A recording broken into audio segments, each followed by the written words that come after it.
सवार होके आजा शेरा वालिए, शेर पे सवार होके आजा शेरा वालिए, शेर पे सवार होके आजा शेरा वालिए, शेर पे सवार होके आजा शेरा वालिए, सोए हुए भाग्य जगा जा शेरा वालिए, शेर पे सवार होके आजा शेरा वालिए, शेर पे सवार होके आजा शेरा वालिए, शेर पे सवार होके आजा शेरा वालिए, शेरा वालिए माँ जोता वालिए, शेरा वालिए माँ जोता वालिए।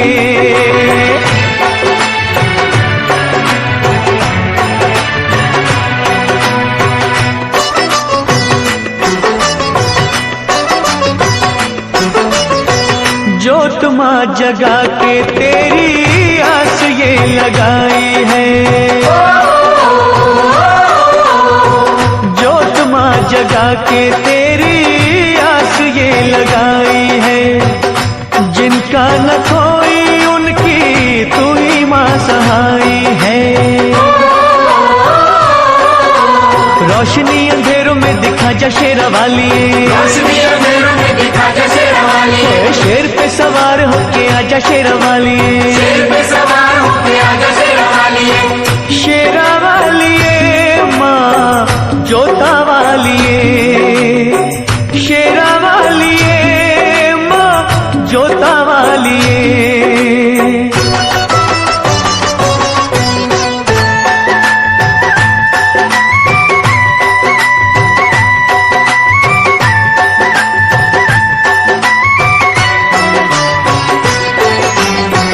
रखियों मलाज इन अखियों के तारों की, रखियों मलाज इन अखियों के तारों की, डूबने न पाए नैया हम बेसहारों की। नैया को किनारे पे लगा जा शेरा वालिए, नैया को किनारे पे लगा जा शेरा वालिए, शेर पे सवार होके आजा शेरा वालिए, शेर पे सवार होके आजा शेरा वालिए, शेरा वालिए माँ जोता वालिए, शेरा वालिए माँ जोता वालिए।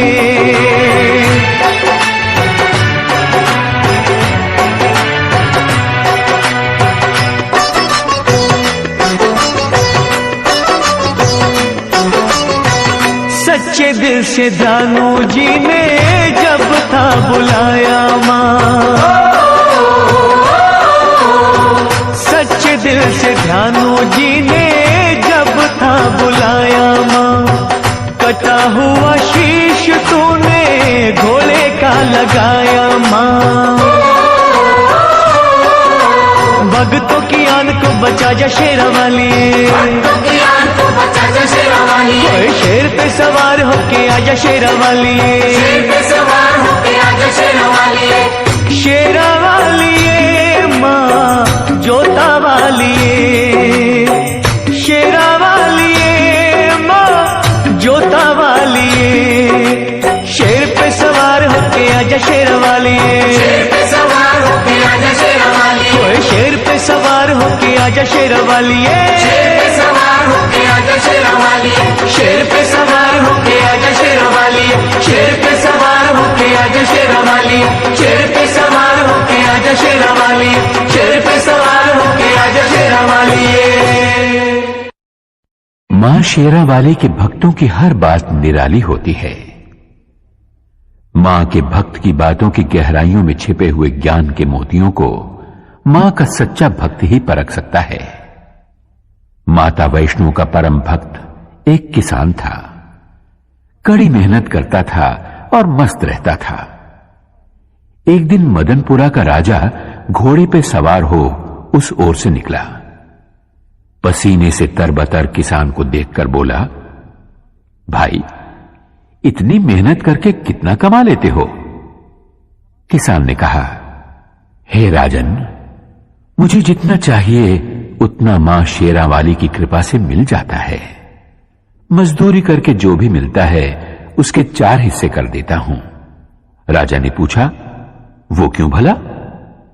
1 हिस्सा खाने के लिए, एक हिस्सा पिछला कर्ज चुकाने के लिए, एक हिस्सा आगे के खर्च के लिए और एक हिस्सा पानी में फेंकने के लिए। राजा ने किसान से पूछा, तुम्हारी बातें रहस्यपूर्ण हैं। समझाते हुए किसान ने कहा, एक हिस्सा मेरा और मेरे बीवी बच्चों का, यह हुआ खाने का। एक हिस्सा मेरे बूढ़े मां बाप का खर्च, यह हुआ पुराना कर्ज। एक हिस्सा मेरे बाद वाली पीढ़ी के लिए, यह हुआ आगे का खर्च। एक हिस्सा दान में देना, यह हुआ पानी में फेंकना। राजा को किसान की बात जच गई, लेकिन उसने कहा, यह रहस्य कभी किसी को न बताना, जब तक कि तुम राजा का मुंह 1000 बार न देख लो। किसान ने राजा की बात मान ली। अगले ही दिन राजा ने अपने दरबार के विद्वानों को बुलाया और उन 4 बातों का रहस्य समझाने के लिए कहा। सभी विद्वान चकरा गए। लाख सिर धुनने पर भी उन्हें बातों का रहस्य समझ में नहीं आया। आखिरकार उन्होंने एक दरबारी से इस बात का पता लगाया कि राजा कल किसके पास गए थे, और वे लोग उस किसान के पास पहुंचे और उससे रहस्य बतलाने की विनती की। किसान पहले तो टालमटोल करने लगा, लेकिन जब वे लोग बाज नहीं आए तो कहा, रहस्य तब बतलाया जाएगा जब 1000 सोने की मोहरें उसे दे दी जाएं।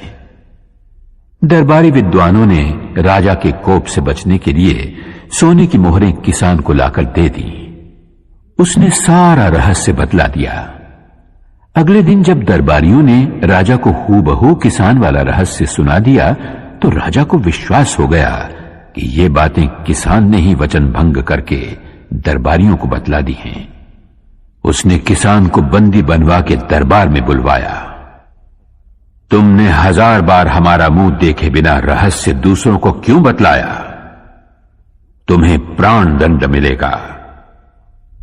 किसान ने कहा, महाराज, इन्होंने आपके चेहरे वाली 1000 स्वर्ण मुद्राएं मुझे दी।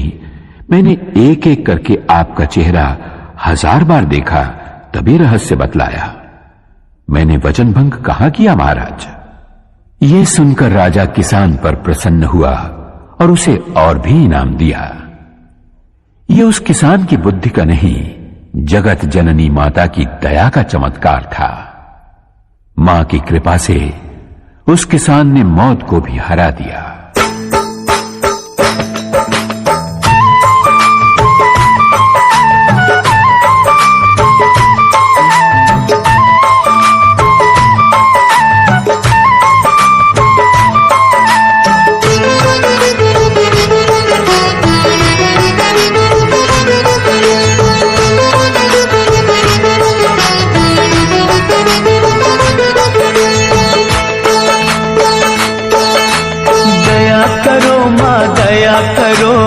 अब तो मुझ पर दया करो, दया करो माँ दया करो, अब तो मुझ पर दया करो। देर भई बड़ी देर भई, यूं न देर लगाया करो। दया करो माँ दया करो, अब तो मुझ पर दया करो। दया करो माँ दया करो, अब तो मुझ पर दया करो।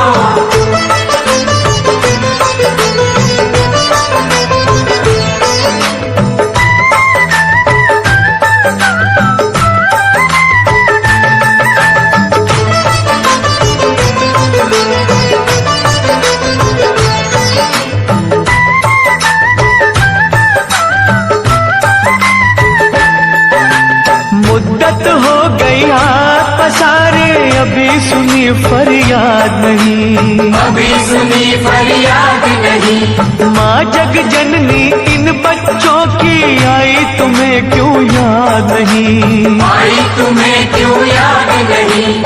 हम हैं बड़े कमजोर, हम हैं बड़े कमजोर, हमारा सब्र न यूं आजमाया करो।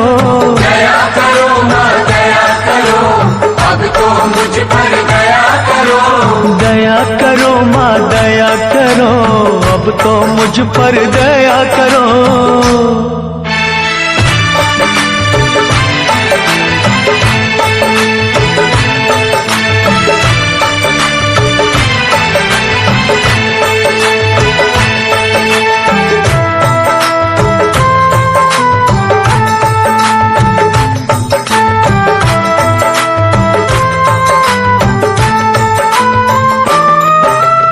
धुनी रमाई अलख जगाई, बिगड़ी बना दो बात माँ, बिगड़ी बना दो बात माँ। अष्टभुजी माँ बच्चों के सर कोई तो रख दो हाथ माँ, कोई तो रख दो हाथ माँ। जीते हैं जो तेरे सहारे, ओ जीते हैं जो तेरे सहारे, उनको ना तड़पाया करो। दया करो माँ दया करो, अब तो मुझ पर दया करो। दया करो माँ दया करो, अब तो मुझ पर दया करो।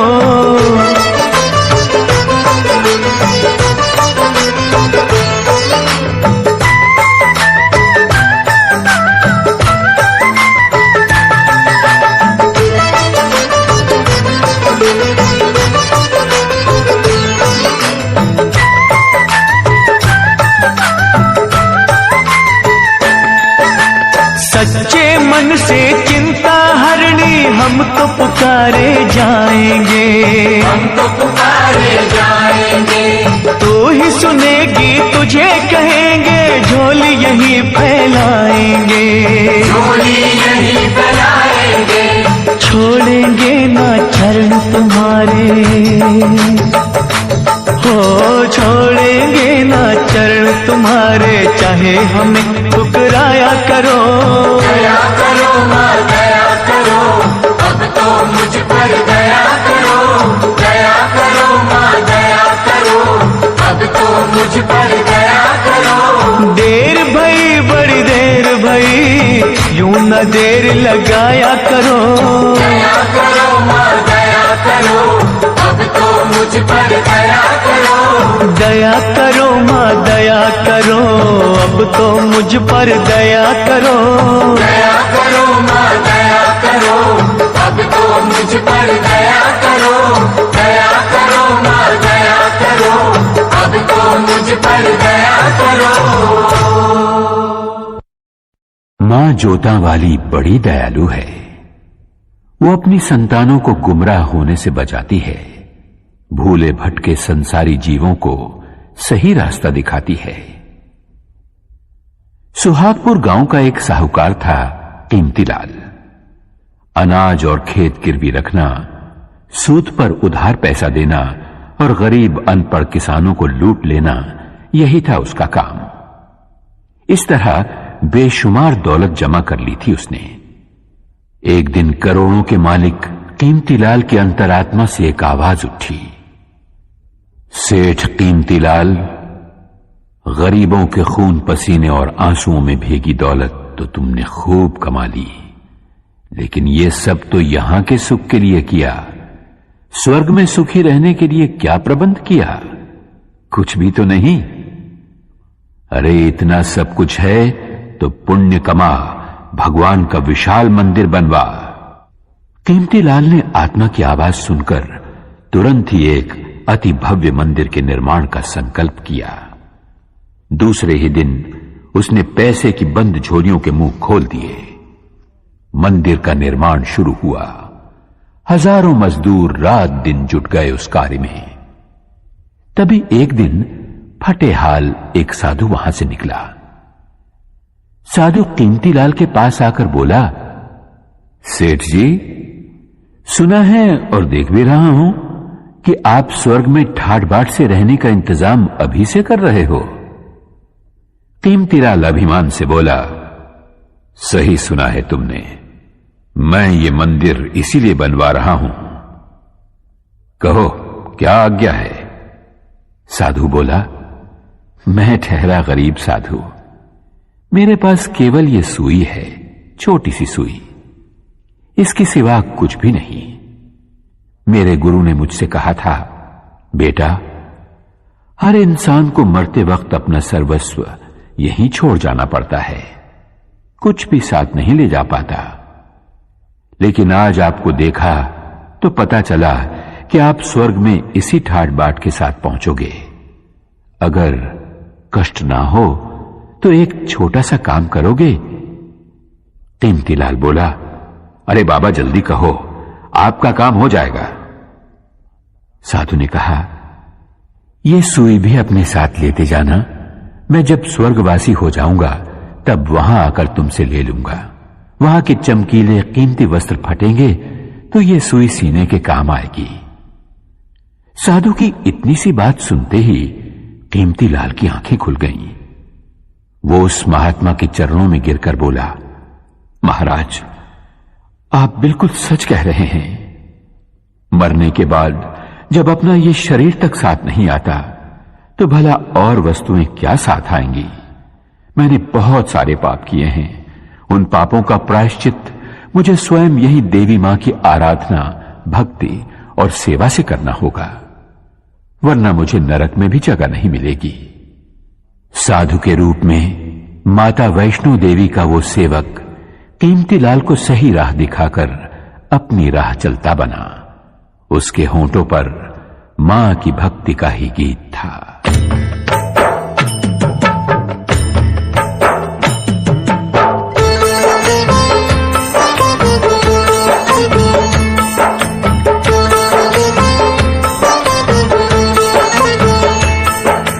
अपना काम है चरणों में तेरे माँ देना अर्जी, खैर देना या ना देना मैया ये तुम्हारी मर्जी।